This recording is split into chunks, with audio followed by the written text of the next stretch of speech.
能再性命相搏，非出事不可。真希望擎天大师赢了那牛鼻子。再这么下去，一定非到处人命不可。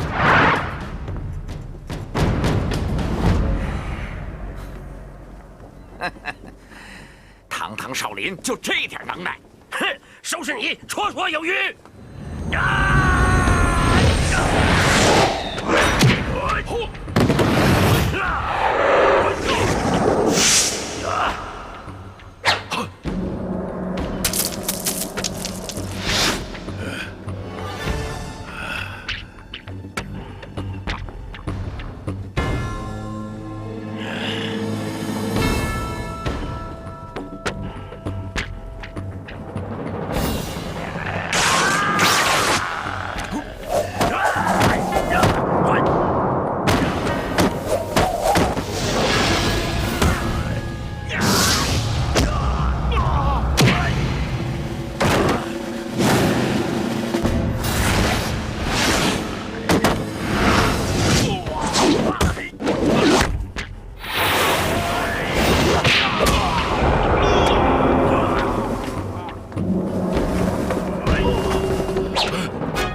不行了，顽石道长极有心计，他知道这场比武一时三刻分不出胜负，他这是在耗擎天大师的真理。那可怎么办？你不用担心，我都能看出来，我想擎天大师也一定能看出来。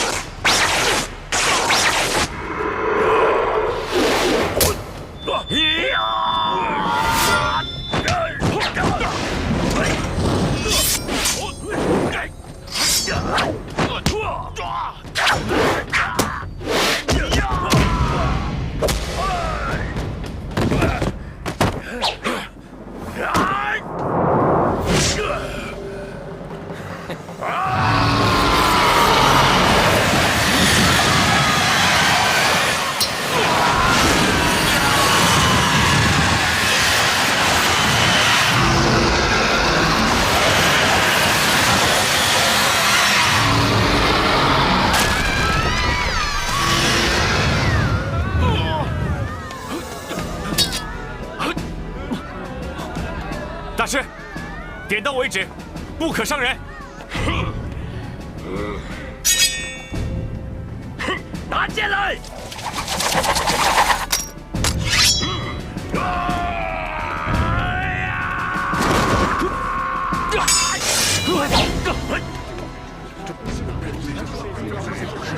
这不是呼延大藏？我要你的赤霄宝剑。我先杀了你！ 啊！扭动！啊！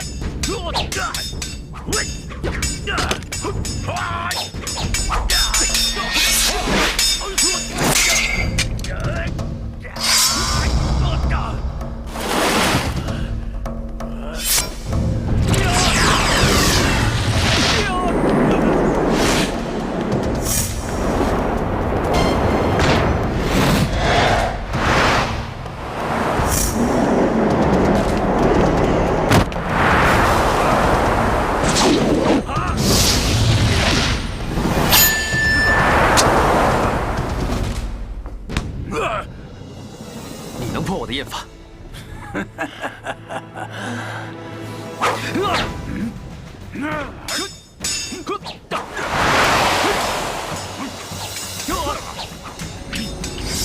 大藏，走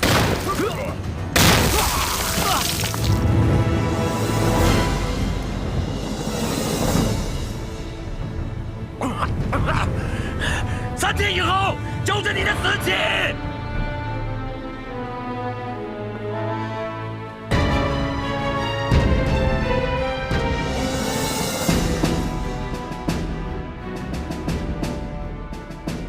只要施主回心转意，老衲的性命并不重要。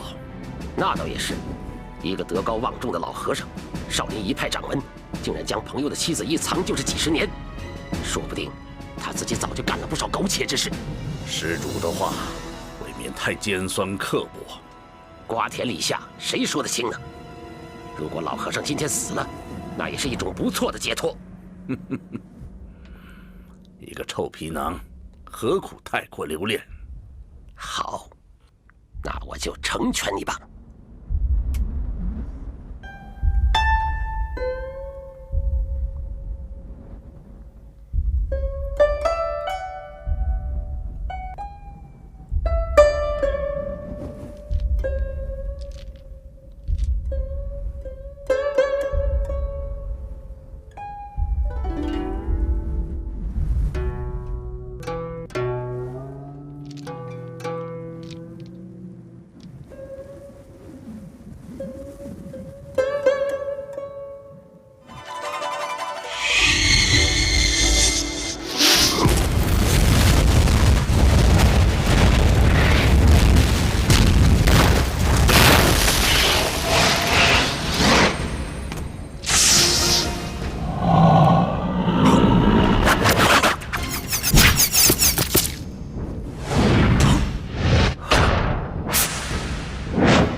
朋友，还要借你的肉身一用。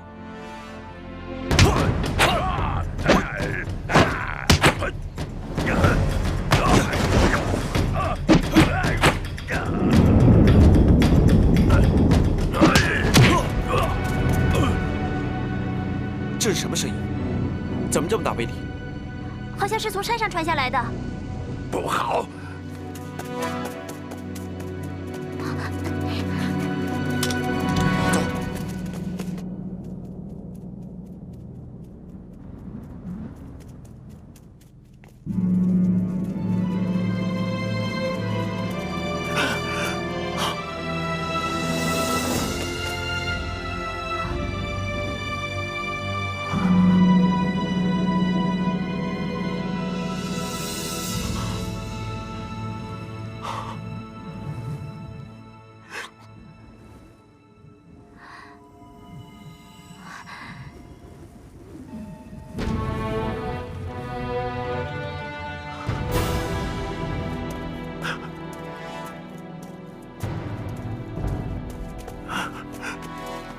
空师兄，晴空师兄，晴空师兄，晴空师兄，晴空师兄。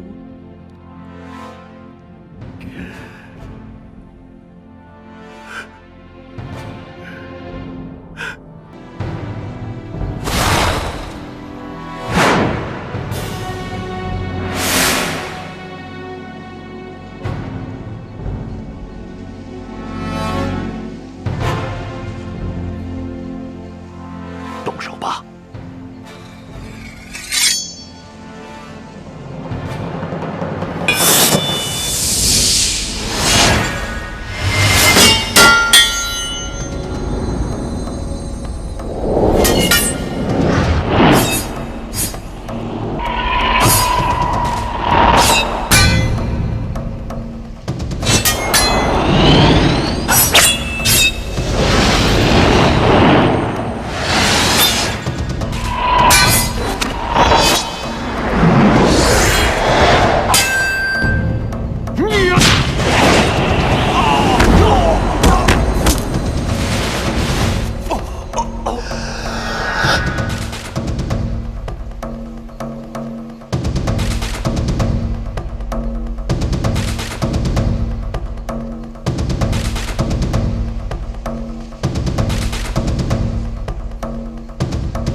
不等了，我们上山去。侯爷说的对，我们上山吧。可是道长不是让我们等他吗？如果我们现在走了，万一他回来怎么办呢？我叫春影留下来等他，我们会尽快回来。等一等，我和你们一起去。好，请。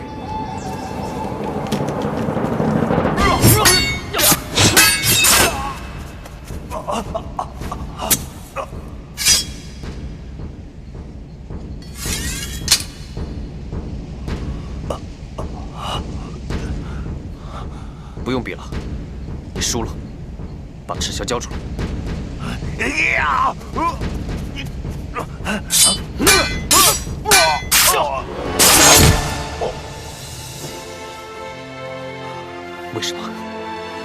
为什么不把剑给我？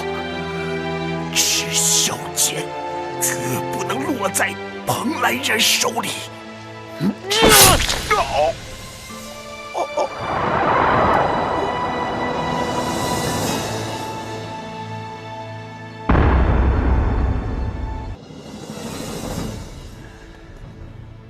锦兄，发现什么了？清空大师的五脏六腑都被震碎了。师兄到底是怎么死的？那大师就不是死在无极剑法之下。如果真是像我想象的那样，武林中从此以后就会永无宁日了。这到底是怎么回事啊？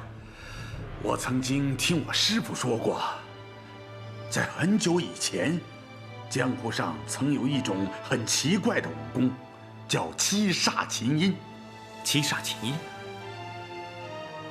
会这种武功的人，是一个行为十分怪异的老者，名叫不老神仙。无数的豪杰都想铲除这个祸患，不过没有一个人打赢过他，而且全部都丧了性命。从此以后，这个人就消失了，七煞琴音也就从此失传了。那都是100多年前的事情了。原来这背后还真有人搞鬼啊！可是，到底谁有这么大的本事呢？一定是白水宫那个妖怪。白水宫？你刚才说那个不老神仙就是邪派的大魔头。我们今天的五行魔教，也就是所谓的白水圣母，他的武功十分怪异，就仗着这种武功，把邪派和魔教重新的整合在一起，来对抗我们中原武林。五行魔教，我少林绝不容你！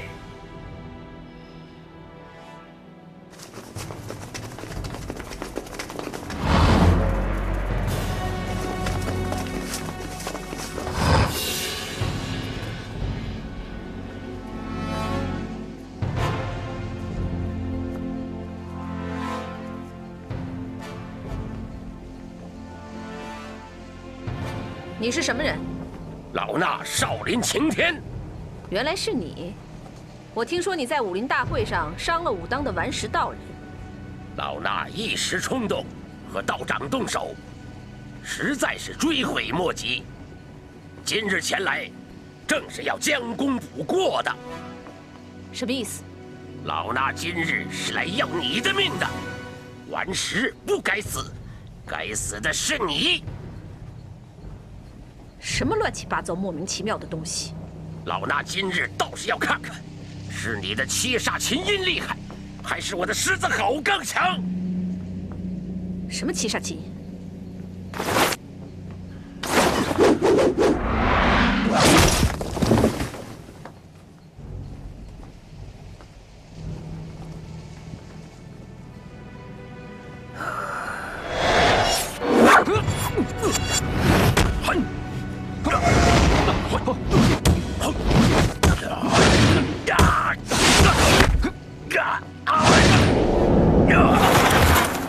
大大，我要他的剑。来的正好，反正我也没耐性再等你3天了。呀！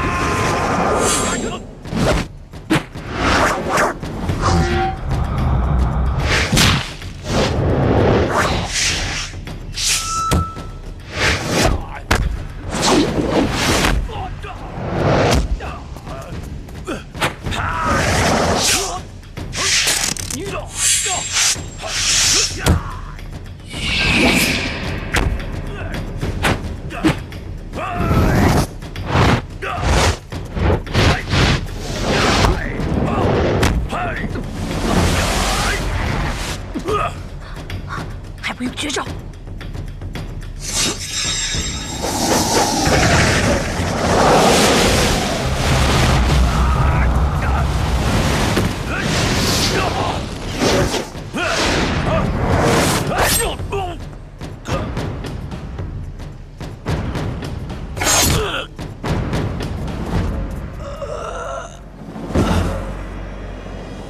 住手！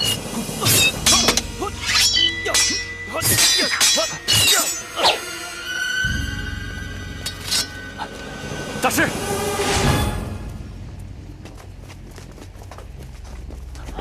大师，大师，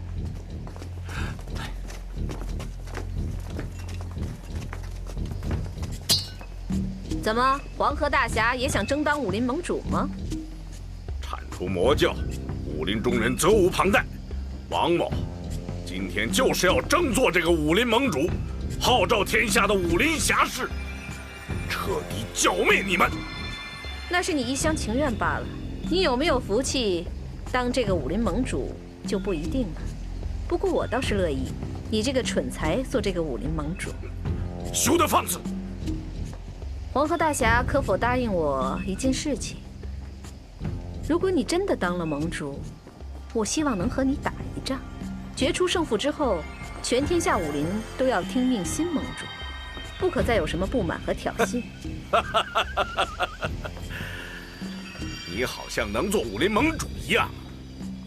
好，我答应你，一战定江山。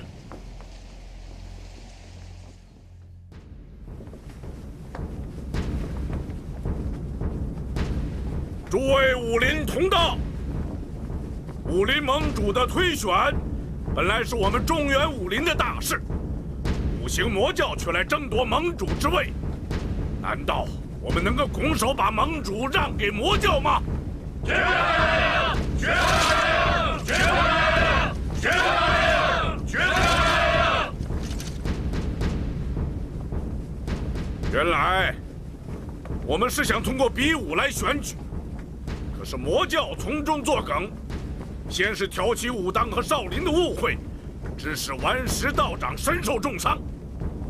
今天擎天大师又被蓬莱人所害，他们现在已经围了白云观，要对我中原武林下毒手。我们在这里了！我们在这里了！我们在这里了！我们在这里了！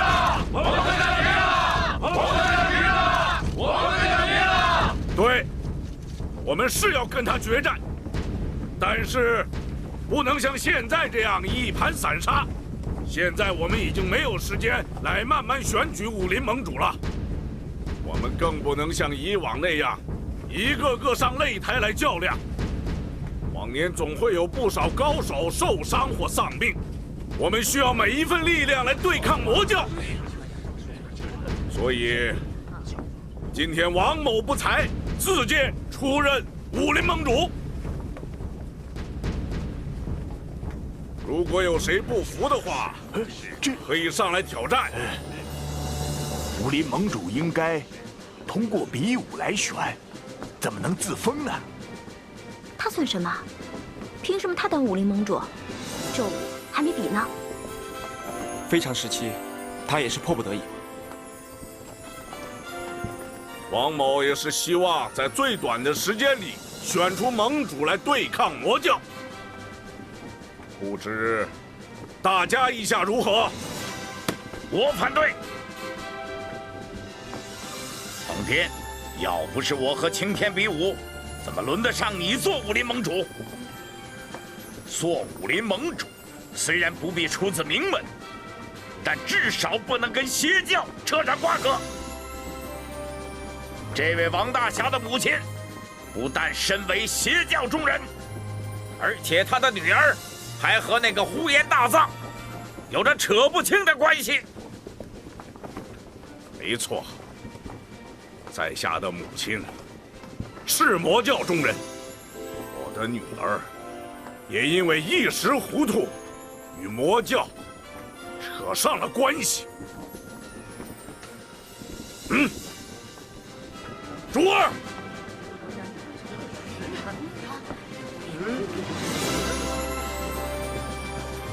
珠儿怎么会在这儿？为什么还被绑起来？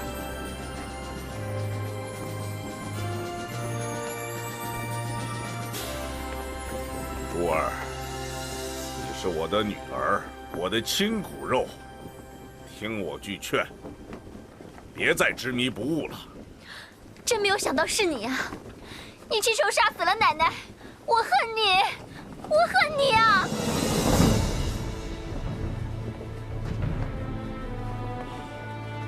我今天要正告大家，我王颠为了武林正义，已经把我的母亲王大娘杀了。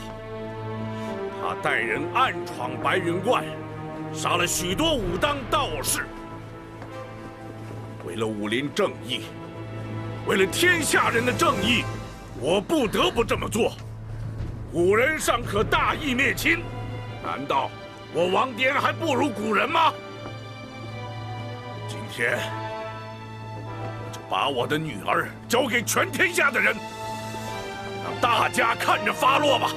好，好，好，好，好，好，好，好，好。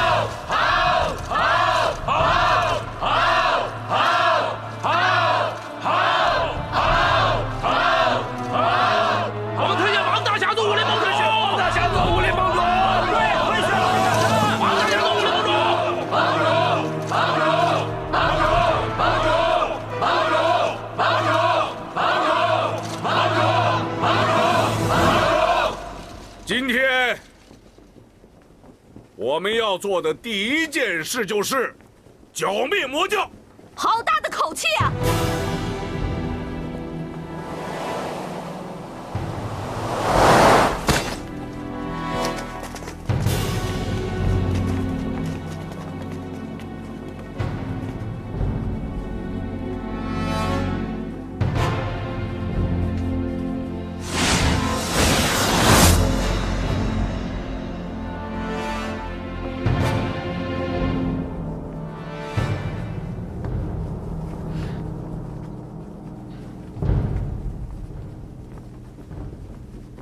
你们设在外面的暗哨都被我拿下了。不过你们不用紧张，我不会对你们轻举妄动。在场的所有武林豪杰，没有一个怕死的。你既然来了，我就告诉你，没那么容易走。你们武林不是最讲规矩的吗？怎么，今天怎么就这么没规矩啊？我要是对你们动手，何必我自己亲自来呢？你到底想怎么样？我不想怎么样，我就是来看看，今天到底谁能当这个武林盟主。我看你王颠有没有这个能耐。现在我可以恭喜你，接下来我可要跟你动手了。也许这个盟主的位置，恐怕要换我做了。别做梦，这里没有你什么事。你休想做武林盟主。对，休想做武林盟主。要想当领袖，靠的是实力，光乱喊乱叫有什么用？怎么样，你们谁敢上来比试啊？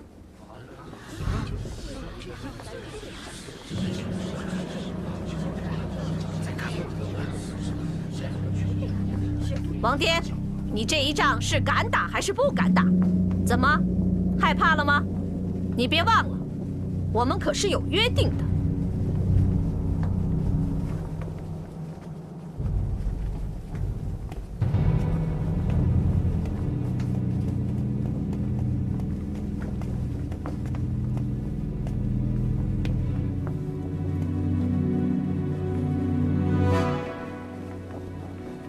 我和你比武，为了珠儿。痴人说梦！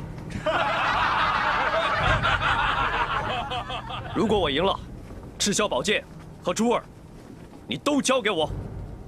你好像很有把握一样。我告诉你，赤霄宝剑你休想拿走。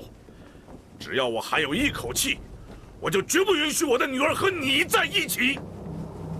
今天的白云观，就是你的葬身之地。如果你杀了大藏，我也不会活下去了。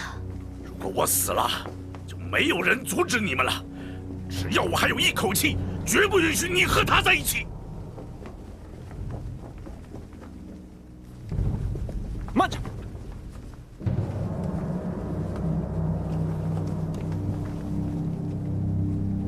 我跟你比试。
方宝玉，想不到你终于练成了一身好武功。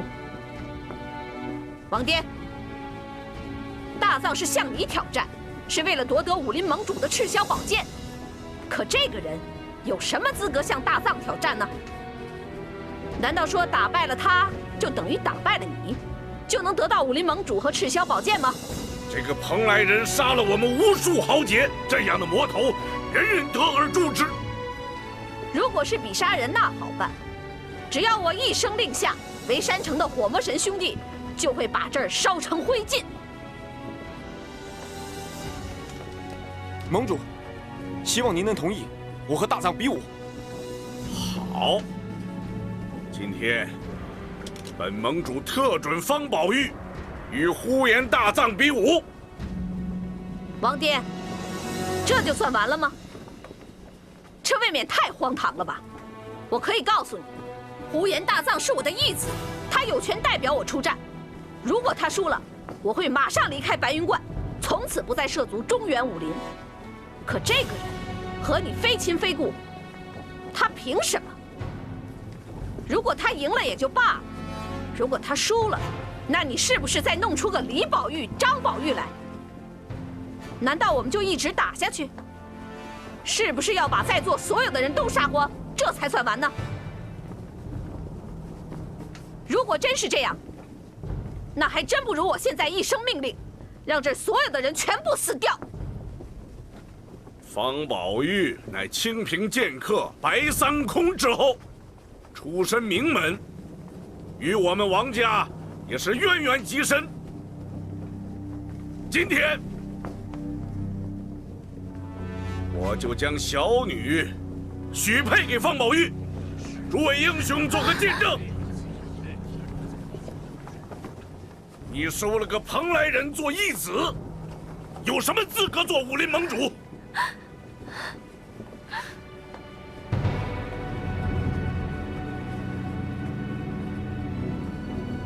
宝玉，你愿意吗？只要杀了呼延大藏，我什么都愿意。方宝玉，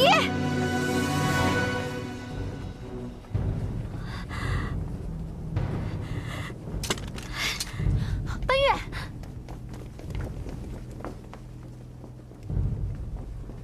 王爹，既然这样的话，那我们就选定后天比武。奉陪到底。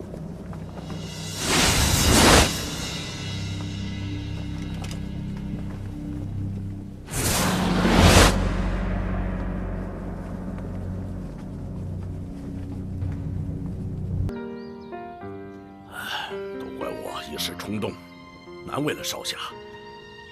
要你去出战呼延大藏，当时我武功不济，根本就不是他的对手。那时，眼看着他杀了我外公，残害中原武林，我无时无刻都在想着杀了他。今天老天给了我这个机会，我绝不会放过他的。宝玉啊，虽然你已经练成了旷世神功，但是像呼延大藏这样的高手，你还没有遇到过，更不要说临战经验了，还是要小心呐。今天我们来找你，就是想考考你的武功。多谢各位前辈的鼎力相助。你要小心迎战，我不会手下留情的。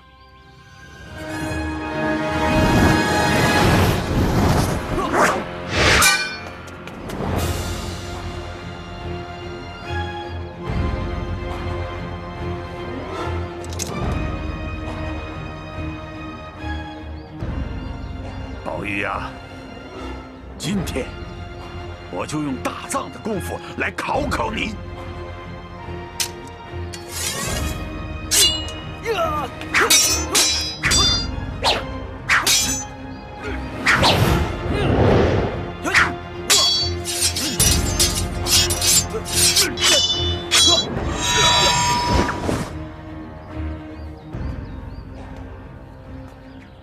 金兄果然是天下第一剑客，虽然他不曾和蓬莱人交过手，却可以模仿蓬莱人使出的剑招，分寸也拿得挺准确。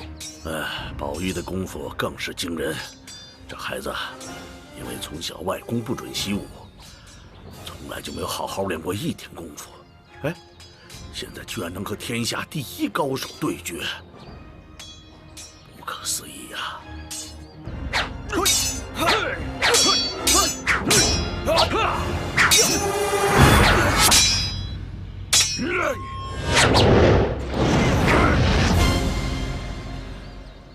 宝玉啊，你这样是绝对赢不了对方的。你现在手上只有这套君子剑法，在剑招上是绝对赢不了那呼延大藏的。那我应该怎么办？你现在完全用戒日神功来护体，这种方法虽然能够自保，却完全不能攻击对手。只有将戒日神功和君子剑糅合在一起，才能利用你内功的优势，来击败对手啊！我知道。啊，蓬莱人用的绝招叫做厌反，你可要小心呐！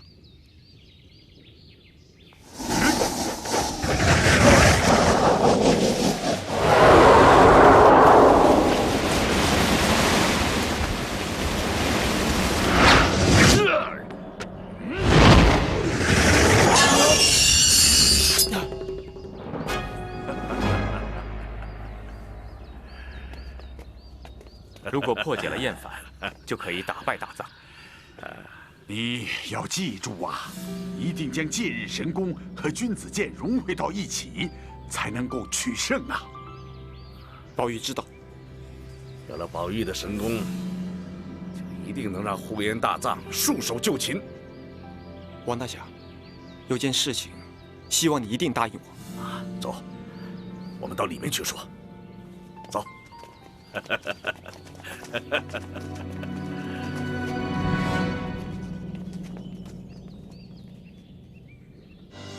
出战呼延大藏，我义不容辞。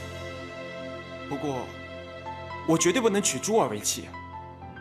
少侠，我知道你心里有奔月，可是我在天下人面前已经把珠儿许配给了你，现在要收回，恐怕让天下人笑话。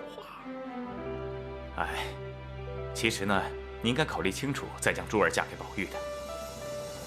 既然现在宝玉都不赞成了，不如就这样算了吧。哎，就算是父母之命，那宝玉的父母也还没有答应吗？宝玉最亲的人就是白三空了，在下和清平剑客那是几十年的交情，我想宝玉的婚事，我就做主了。我说王大侠呀，我们3个人里面，你是最没有资格做主的。这当年白三空临死的时候，曾经亲自修书一封，将方宝玉托付给紫衣侯。就凭这封信，紫衣侯就是方宝玉的父亲。在下将戒日神功传给了宝玉，那好歹我也算是他的师傅吧。你又算是什么呢？这天地君亲师，你是一个都不占，凭什么说嫁就嫁呀？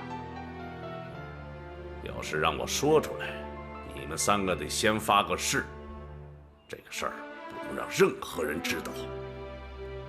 我们听着呢，你尽管说吧。在下这么做，完全是为了宝玉能够有把握战胜呼延大藏。我不明白。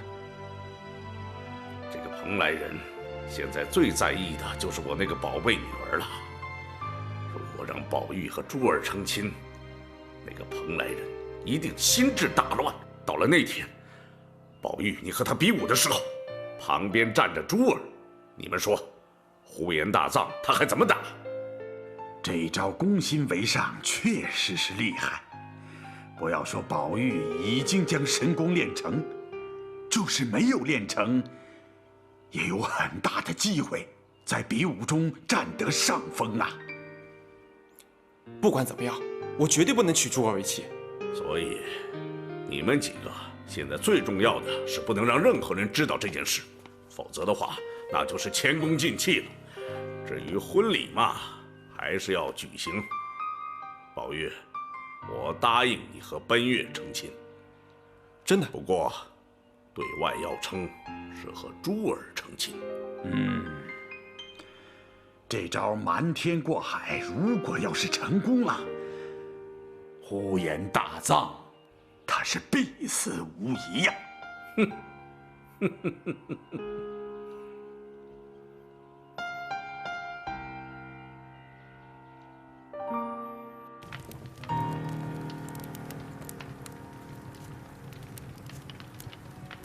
我已经见识过方宝玉的武功，绝非一般的武林高手可比，甚至在紫衣侯、金祖阳等人之上。我担心这场比武啊。上次在白云观，他根本没什么武功，这次相遇完全不一样。难道他学了什么巫术？可能是因为他天赋秉异吧。小的时候，大家都认为他的骨骼和体质，天生就是练武的料。而且他又聪明异常。什么东西一学就会。后来又有了这段奇缘，所以可能才有了现在这样的身手。你为什么那么了解他呢？哦，我之前曾经跟他交过手。那结果呢？你要想取胜，蛮拼是不行的，更别指望想在招式上取胜。如果想在招式上取胜的话，那我该怎么做？你的绝招就是厌反。你上一次利用厌反打败了赤松等人，那是因为他们从来没有见过这一招。你突然发技，他们措手不及，所以你才有了这样的机会。你的绝招就是厌反。你上一次利用厌反打败了赤松等人，那是因为他们从来没有见过这一招。你突然发技，他们措手不及。所以你才有了这样的机会。师父曾经跟我说过，厌反这绝招，不到万不得已，不能使用。可是现在这个招式的突然性没有了，而你的内力，也不是方宝玉的对手。那我应该怎么办？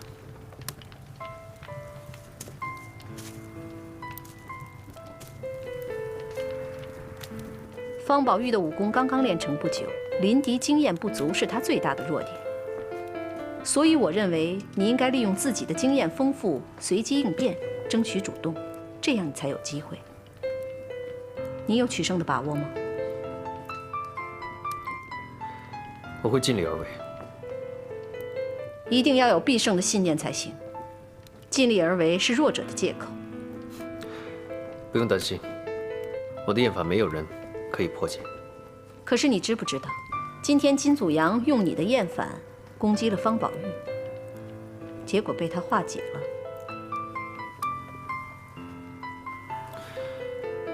如果是天意，我死而无憾。虽然只是师父的一个遗愿，做弟子的再难也要去完成。为了你师父的一句话，你千里迢迢来到中原挑战武林，可想而知。你和你师父的感情很深吧？师父在这个世上，是我唯一的亲人。那你师父到底是一个什么样的人呢？蓬莱天界一流公孙良，在我很小的时候，我的衣服都是他缝的。你难道对你的身世不好奇吗？你不想知道自己的亲生父亲是谁吗？我问过师父，他说我爹是他的一位好朋友，两个人都很喜欢剑。我父亲临终的时候，在中原把我托付给我师父。你说，你父亲也是一位剑客？是的。那你母亲呢？没有人见过他。师父说，认识我爹的时候，我母亲已经不在了。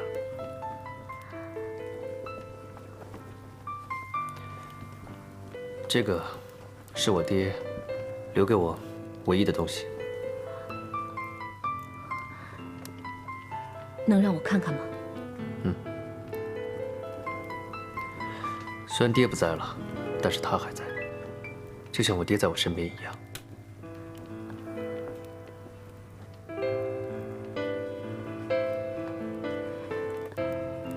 你师父说这个真是你父亲的？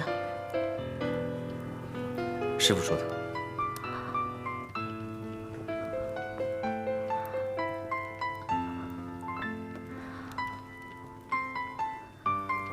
你能让我单独待一会儿吗？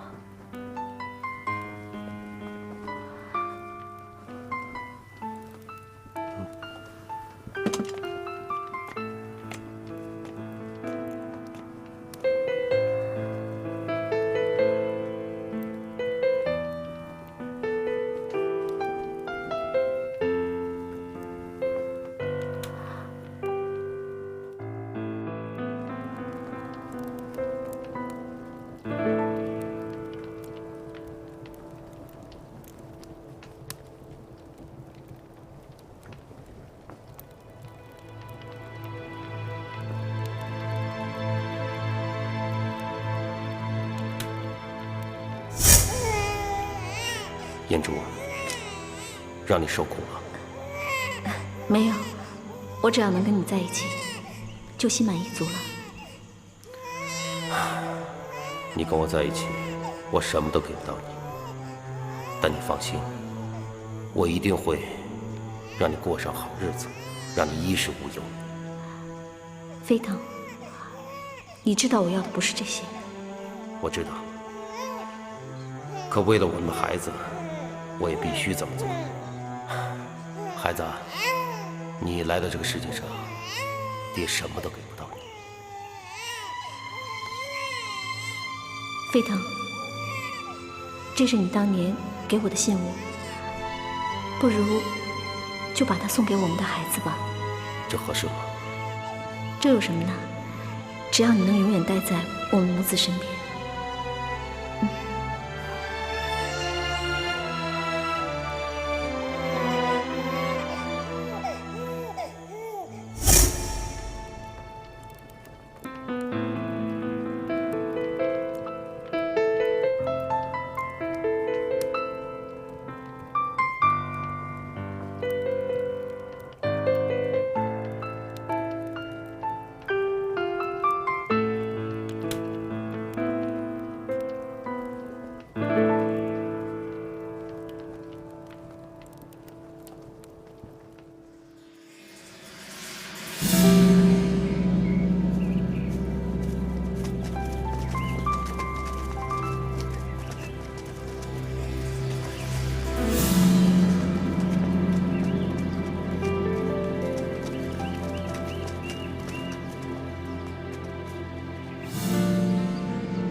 你父亲的遗物，你好好收起来。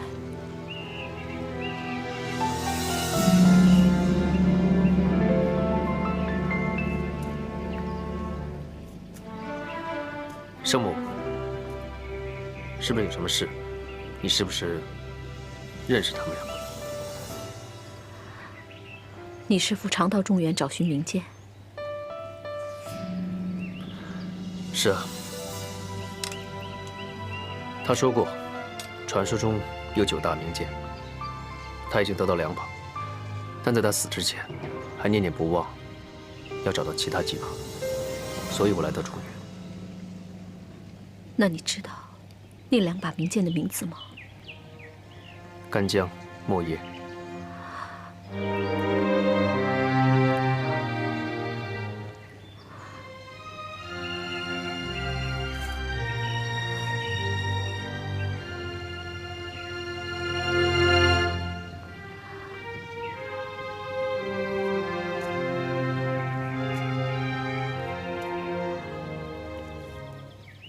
你有没有想过，也许自己是中原人？虽然我会说汉话，但我绝对不是中原人。我是蓬莱人，那里才是我的故乡。如果你是中原人呢？我是天界派唯一的传人，所以我绝对不是中原人，我更不愿意做中原人。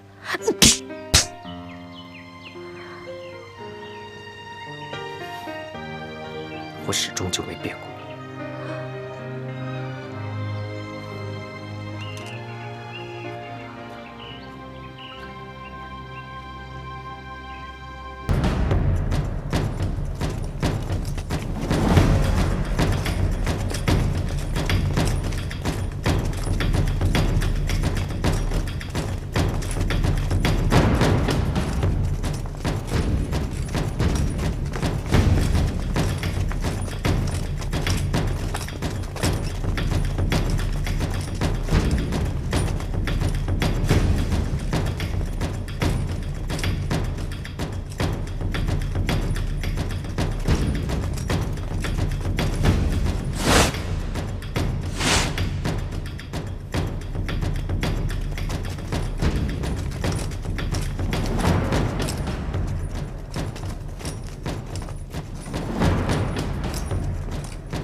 是怎么搞的？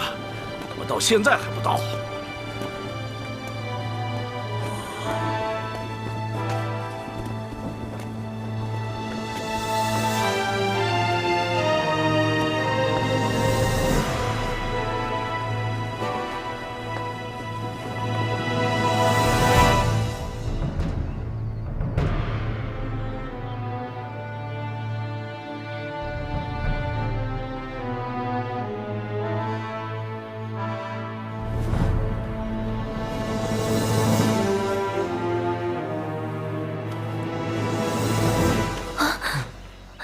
在这里，你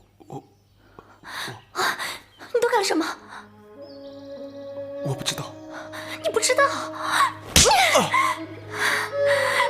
走啊！走啊！你走啊！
为什么？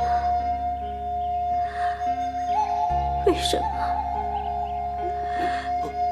为什么要骗我？你说话呀！你说你要练剑，我担心，我害怕，我怕你死在大藏手上。可你为什么跑到他这儿来？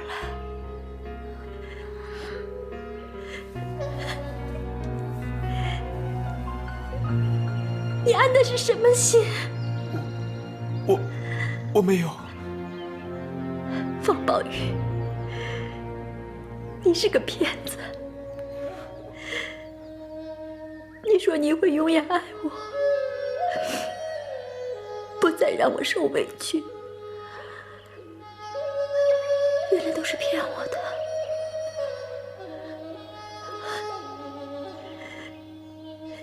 你是不是对他也说同样的话？那你为什么不去娶她，反而越来假惺惺的娶我？我没有，我不知道，我什么都不知道。我知道了，你还是忘不了你的青梅竹马。你后悔娶我了，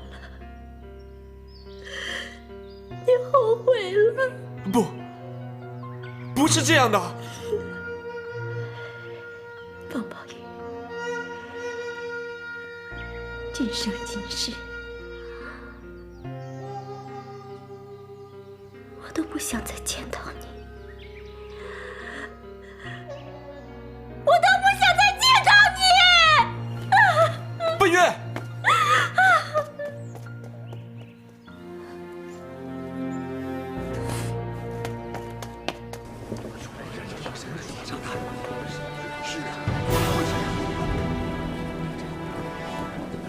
方宝玉在哪里？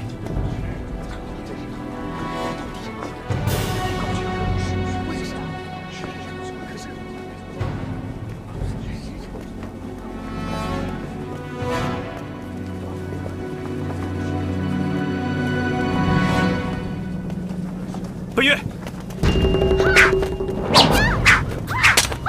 本月，本月，你干什么？你杀了我！你杀了我呀！你杀了我！本月，本月，你冷静一点。走开！你去跟他享受洞房花烛夜。你不要来管我！不要来管我！珠儿，你和宝玉昨天晚上到底是怎么回事？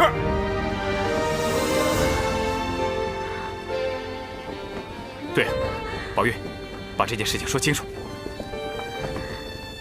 我不知道，我什么都不知道。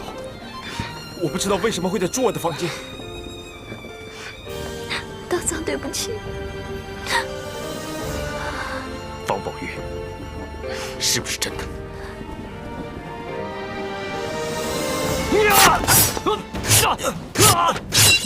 听我解释！不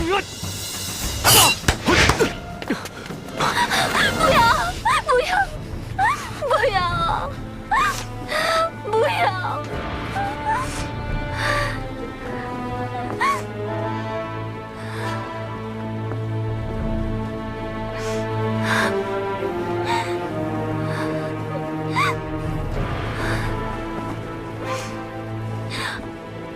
不关我的事。我知道这不关你的事。我说过不会离开你。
所有人统统不得好死！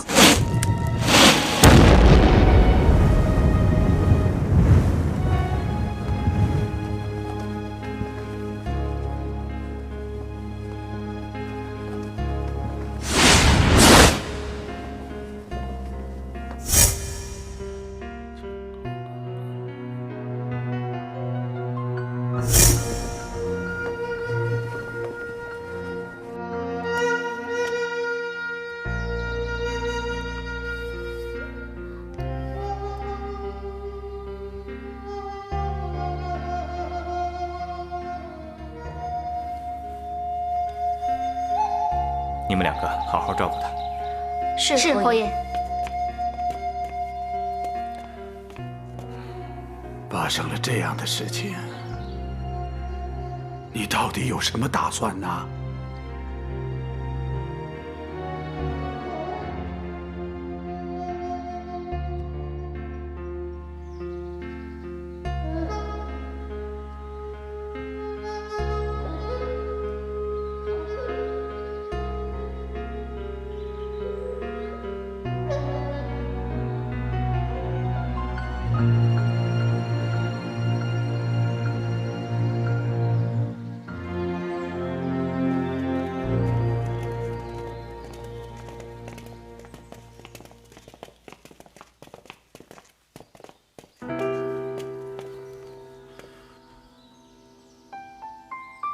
为什么？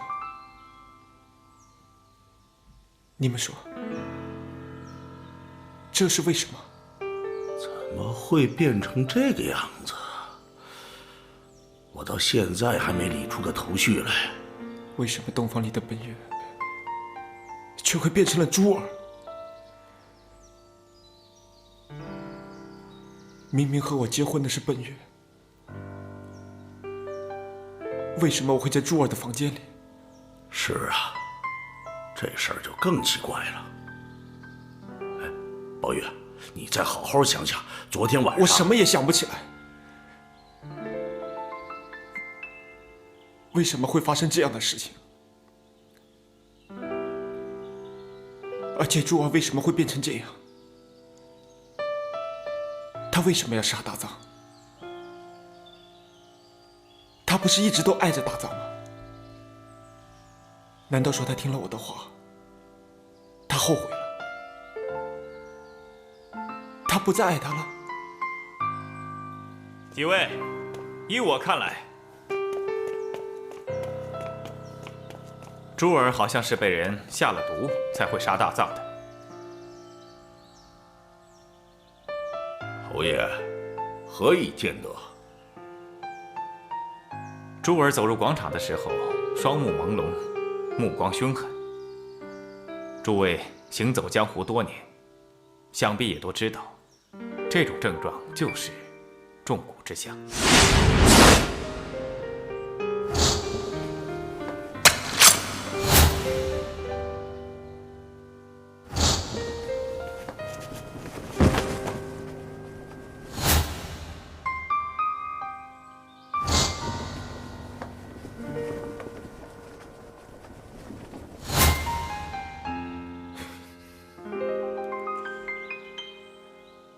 王大侠，侯某刚才说的没错吧？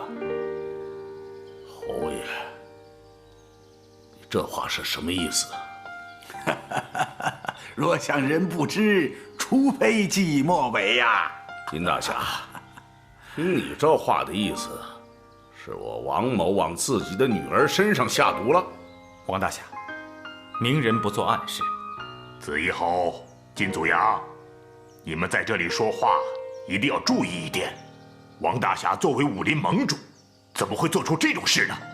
邪派人物惯用下蛊伎俩，总是和我们中原正教作对。再说了，王大侠在江湖上做人正派，办事有道义。你们这无端端的指责，是不是也太过分了？对，这种事情最好拿出证据来。啊，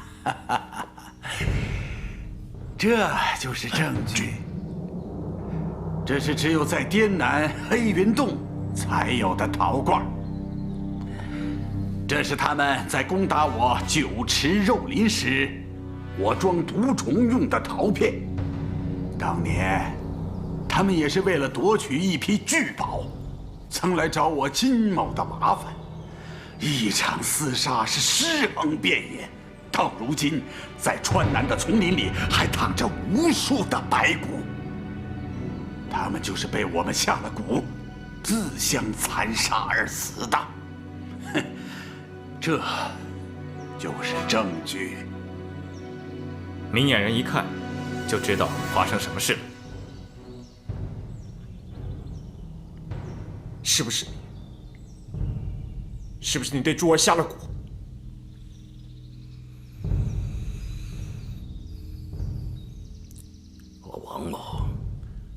能够得到各地武林人士的垂青，推举为武林盟主，感到十分荣幸。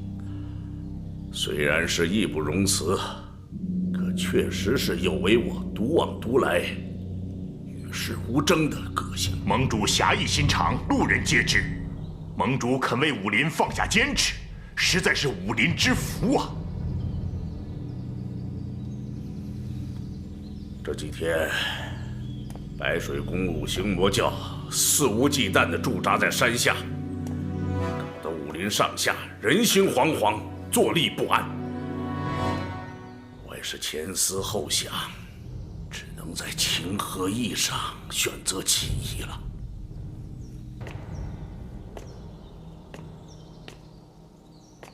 所以你利用了珠儿，为了帮助你宝玉战胜大藏，挫败魔教的锐气，我往珠儿身上施了蛊，刀上喂了毒，就是想让他一刀毙命。而大藏伤不了珠儿。你为什么要这样做？我这样做是为了天下武林的安危。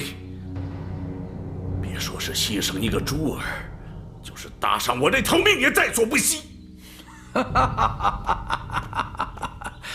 哎呀，这就是人们常说的“我不入地狱，谁入地狱”嘛。狂喝狂侠，身为武林盟主，竟然会做出这种不道德的事情，有失盟主的身份。这事我做错了吗？跟那些邪魔歪道还讲什么仁义呀？那呼延大藏杀了我们中原多少人呢？那些魔教又害了我们多少豪杰？他们讲仁义了吗？没错，我是往女儿身上施了蛊，那就是因为我知道这是下三滥的伎俩，我不忍心往别人身上使。你们以为我给自己女儿施蛊，眼看着自己的骨肉受苦，我心里好受啊！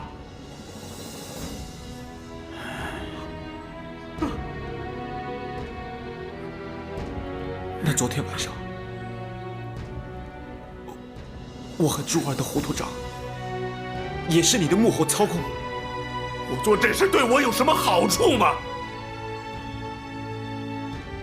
对于昨天晚上的事情，我和侯爷也是想不通啊。哎，皇天在上，是我同意宝玉和奔月的婚事的。我要是在背后再做任何坏事，天打五雷轰，万箭穿心。不行，我一定要将珠儿救出来。她身陷魔教，危在旦夕，我不能坐视不理。盟主，无论你对珠儿做过什么，等我把珠儿救出来，请你帮她解毒。珠儿，我的孩子。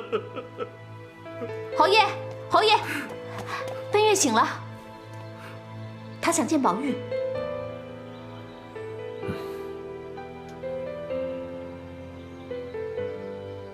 你要去哪儿？你要去哪儿啊？有什么话等侯爷回来再说，好不好啊？听话，你放开我。奔月，你听话。我不想留在这儿，我要走。哎，奔月，奔月。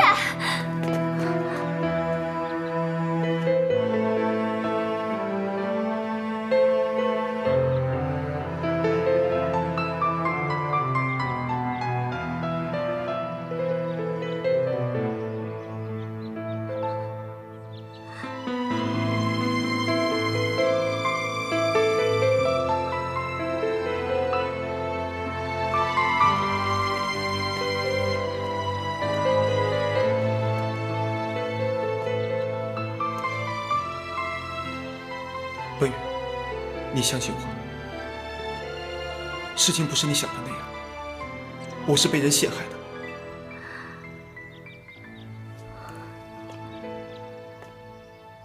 被人陷害，那你告诉我，是谁陷害的你？怎么陷害的？我不知道，但我肯定，我看到的人是你，绝对不是珠儿。我发誓，我向天发誓，我看到的人是你，绝对不是珠儿。你相信我，你一定要相信我。我怎么相信你？你让我相信，是我喝醉了，是我看错了，还是你被迷倒抬到珠儿床上？你让我怎么相信你？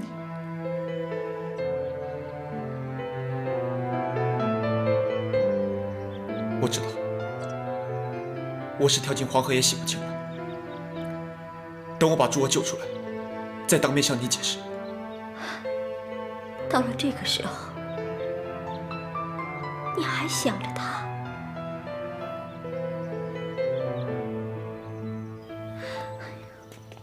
啊，侯爷，奔月，珠儿现在身中蛊毒，落入魔教手中，我不能见死不救。那好，我问你，你爱我吗？我当然爱你，天地为证，日月为鉴。好，既然你爱我，我们现在就走，走得远远的，什么都不要，什么都不理，现在就走。没有仇杀，没有江湖，没有珠儿，没有任何人。奔月，你冷静一点，这个时候我不能一走了之。等我把珠儿救出来，解了身上的蛊毒，也许一切事情都清楚了。你难道不希望把事情弄清楚？你难道希望这样难过一辈子吗？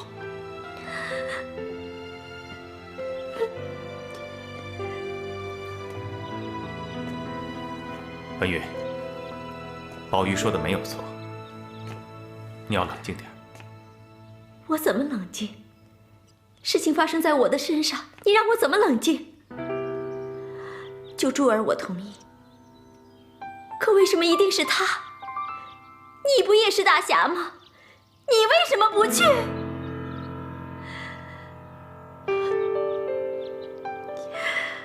我问你，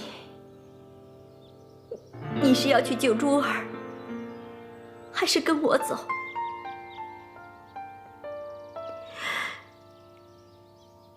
你如果去救他，我们就恩断义绝。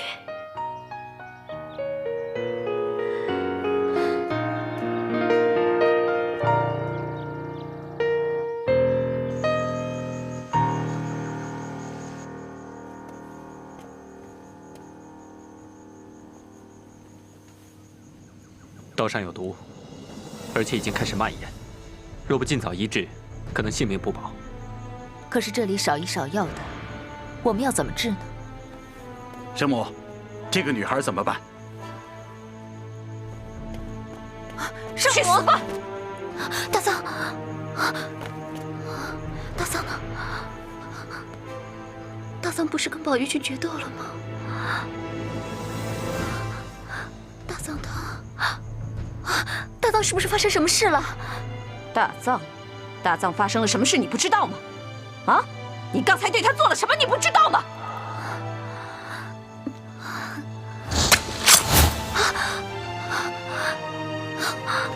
大藏，大藏，我怎么会忍心刺你一刀呢？你快点起来啊！你不要和我开玩笑了，快起来！快点起来啊！珠儿，你怎么会对大藏下这么狠的毒手呢？我不记得了，我控制不了自己，我都不知道发生了什么事情。大藏，他中了蛊毒，可能被别人利用了。蛊毒？多半是白云观的人干的。他们知道方宝玉打不过大藏，所以就派珠儿来刺杀大藏。中了蛊毒的人，行为和思想完全被别人控制，自己什么也不知道，就好像一个完全听命于人的木偶。所以失去记忆的事情常常会发生。我看珠儿已经完全忘记发生的一切。这些卑鄙小人，无耻之徒！这笔账，白水宫一定会跟他们算清楚。圣母，属下以为我们应该大举攻山，把所谓的名门正派一网打尽。就凭我们现在的力量，完全可以消灭他们。到时候，我们五行神教称霸武林，就可以成功了。千万不可！现在是我们受创，而且已经选出了武林盟主。抛开武林各派不讲，单说是金祖阳和紫衣侯，就够我们对付的了。白云观虽然有很多高手，但是和我们训练有素的队伍比起来，相差很远。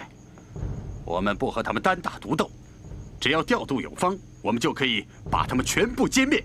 这不可能。如果没有选出武林盟主还好说，但是现在情况不一样了。他们有了统一的号令，就更难对付了。金祖阳和紫衣侯，他们都是置身事外的人，一般情况下是不会帮武林正派的忙的。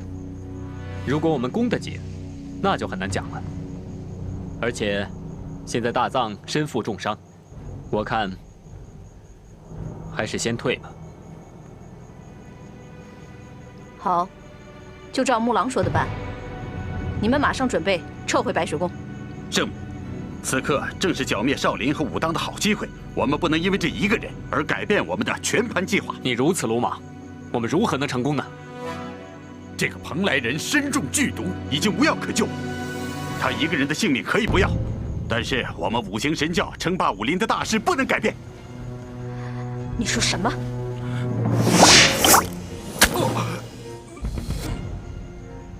你已经中了我的神水之毒，马上回到白水宫等候我的命令。救不救人跟你没有关系，称霸不称霸武林更不需要你操心。滚！属下告退。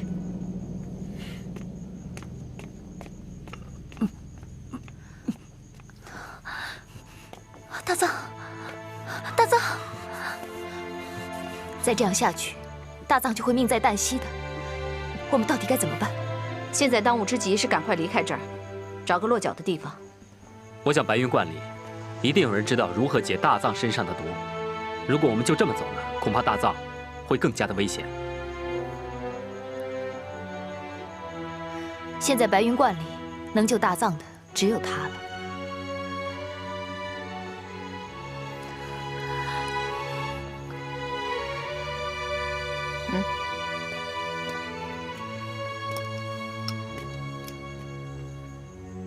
把这个给他，他就会明白的。好，我明白了。那我们就在离这里10里的柳城会面，那里有个麒麟客栈，是五行教的地方。我这就去。等等，一定小心。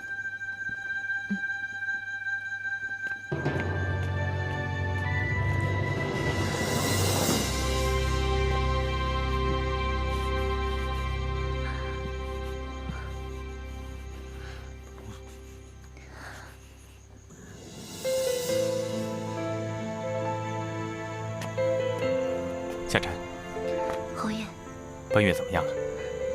小点声，他睡着了。我们等金大侠一到，就可以马上离开了。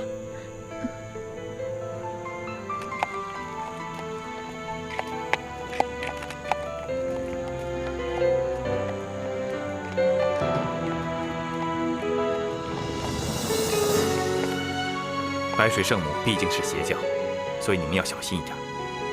我曾经救过木狼神君和脱尘，他们两个只是因为一时无奈才投身白水宫，所以我想劝劝他们帮我一个忙。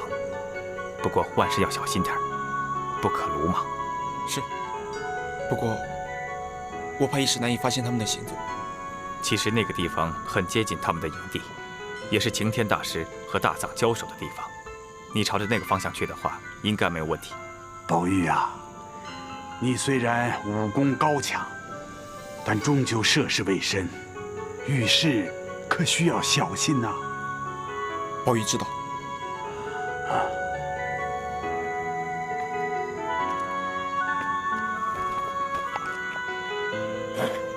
等我把一切办妥，一定给奔月一个交代。好，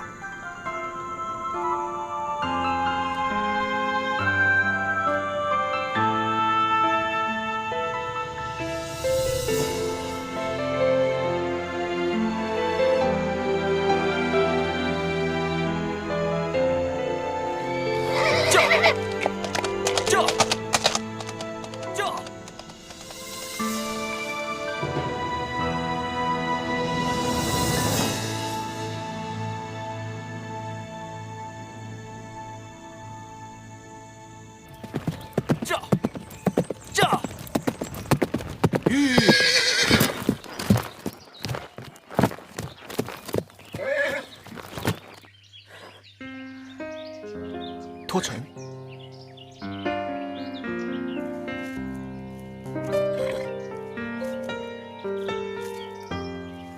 原来你也是为了救人。大藏身中剧毒，现在危在旦夕。白云观上也只有侯爷还可能会帮忙。他们已经离开了白云观。离开？他们去哪儿了？你愿意帮我救珠儿吗？珠儿身中蛊毒，所以才会刀伤大藏。要不是木狼神君提醒我们，恐怕白水圣母早就杀了他了。珠儿怎么样了？被关起来了。王颠身为盟主，下手实在太狠，是他在珠儿身上下了蛊。怎么是他干的？他用的蛊毒，金大侠和侯爷都曾见过，但一切发生的太快，他们根本没法阻拦。这是什么样的父亲？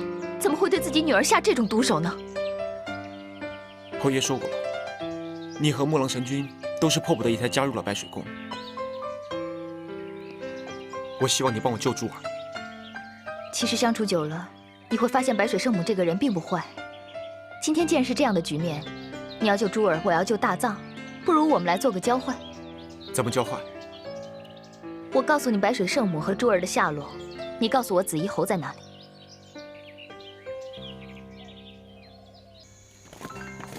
哦，侯爷。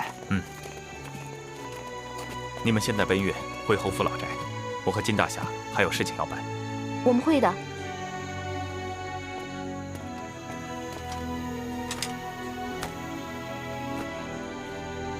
路上小心。我们知道了。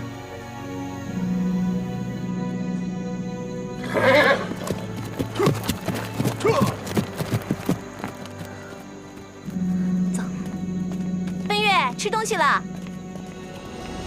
奔月，啊，奔月呢？不是一直在里边吗？车夫，请问这里面的姑娘呢？她好像往那边去了。你为什么不拦着她？我别多说了，快追，走，奔月。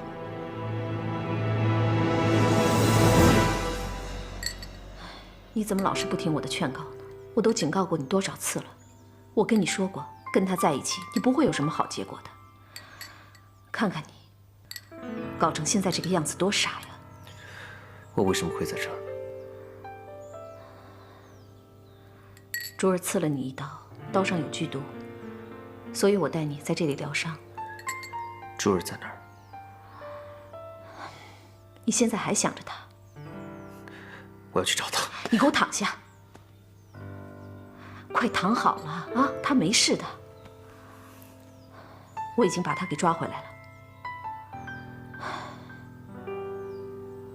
她也挺可怜的，被那些坏人陷害，中了蛊毒。珠儿中了蛊毒。中了蛊毒的人就会丧失理性，被施蛊的人控制，去做一些违心之事。你一时半会儿也不会明白的。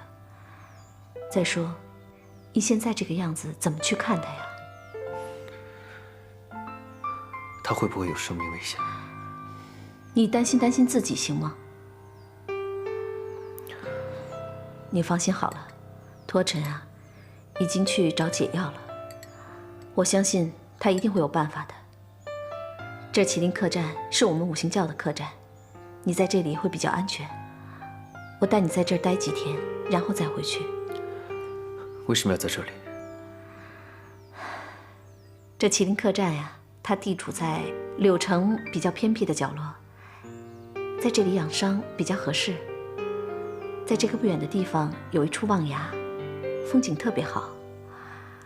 我要是没事的时候，我都来这儿小住几日，来欣赏欣赏这里的风景。你是怕我的伤受不了路上的颠簸？我的伤真的很严重吗？没有，你不用担心。大藏，你放心，这柳城大大小小药不中的灵药，我一定都会给你买回来的，不会有事的。你一定不会有事的。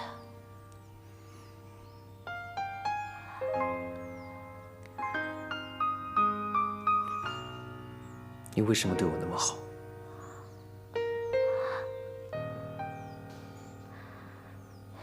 你先休息一下，我等会儿再来看你。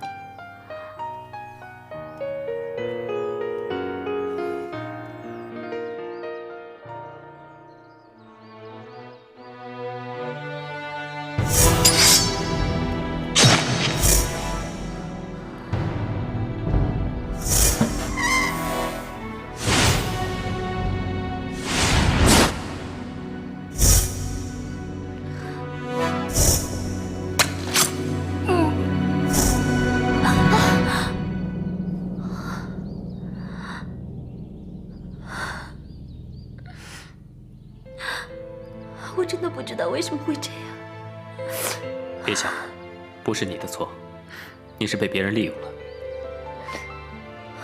我刚才做梦，又梦见了我奶奶惨死在我爹的剑下。你爹杀了他亲娘，像这种人还真是少见。我爹狠心的利用我，我无法抵抗。但他要我杀害大藏，我却一千1万个不愿意。我真的不想伤害他。我知道，他没事的。你是中了毒，所以你根本没有办法控制自己。我哪里还有脸面见大藏？唯一的办法就是离开这里。你能去哪儿？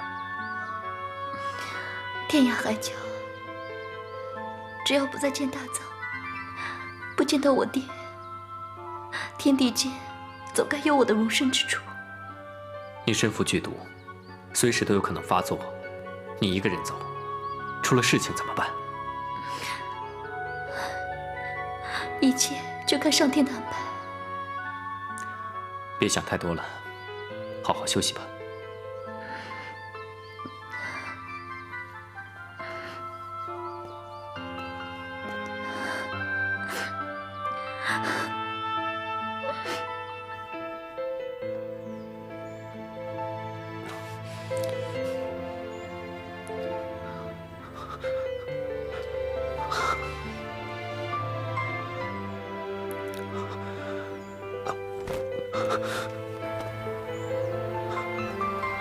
哎，大藏，你要去哪里？珠儿在哪里？我想见她。你知道你的伤有多重吗？而且你的伤口刚刚上过药，你要见她跟我说就行了。她在隔壁。哎，大藏，大藏！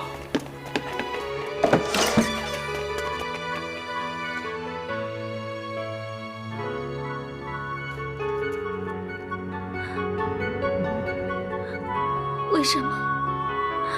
为什么我和大藏经历了这么多阻碍，却还是不得不分开？为什么老天爷要这样对我？奶奶，我已生无可恋，让我去陪你吧。大藏，我们来世再见。珠儿，你们不要过来！珠儿，不要做傻事。我不用你们管，你们快走！我不想害你啊！你真的舍得我吗？我被爹软禁的这些日子，度日如年，寝食难安，没有一刻不想着你。没有你，我根本不想活在这世上。我又何尝不是呢？我天天想着把你救出来。但现在不可能了，我们没有将来了。没事的，只要你蛊毒一解，就没事了。我根本没有脸面见你，我已经不是清白之身了。我没怪过你，我从来没怪过你。这已经不重要了。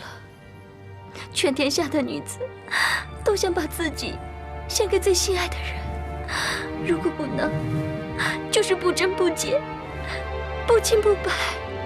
根本就无地自容。我不管，只要能和你在一起，我不介意，我什么都不计较，我什么都不计较。珠儿，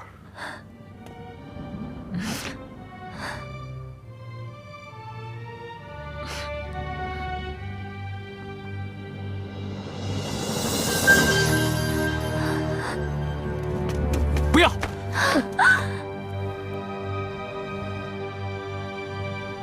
你为什么那么傻？你死了我怎么办？